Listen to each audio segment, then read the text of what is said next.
เข้าใจว่าเป็นเพื่อนแท้ต้องดูแลกอดคอกันไปไม่ใช่เพียงคบแค่ไม่กี่วันก็ลืมได้แค่คนเดียวยอมเจ็บแทนกันไม่ต้องการมากมายอะไรนาทีมืดมิดเราเป็นแสงไฟกันและกันที่ผ่านกันมาไม่ต้องมองตาก็เข้าใจเกินกว่าคำว่ารักมันมากกว่าคำว่าผูกพันแค่พูดว่าเราเป็นเพื่อนกันเท่านั้นพอเราต่างก็รู้กันในความหมายซึ่งกับคำนี้วันแรกจนนาทีสุดท้ายไม่รู้ชีวิตนี้ฟ้าจะส่งเพื่อนที่จริงใจมากี่คนที่รู้คือตอนนี้ได้เจอแล้ว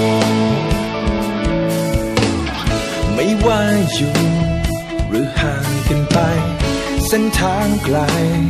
จะยังมีเราจะกี่ปัญหาจะหนักหรือเบาไม่ทิ้งกันที่ผ่านกันมาไม่ต้องมองตาก็เข้าใจเกินกว่าคำว่ารัก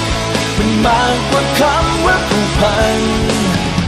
แค่พูดว่าเราเป็นเพื่อนกันเท่านั้นพอเราต่างก็รู้กันในความหมายซึ่งกับคำนี้วันแรกจนนาทีสุดท้ายไม่รู้ชีวิตนี้ฟ้าจะส่งเพื่อนที่จริงใจมากี่คนที่รู้คือตอนนี้ได้เจอแล้ว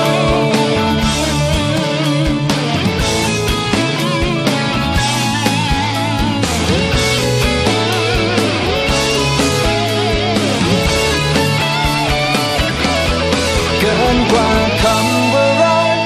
มันมากกว่าคำว่าผูกพันแค่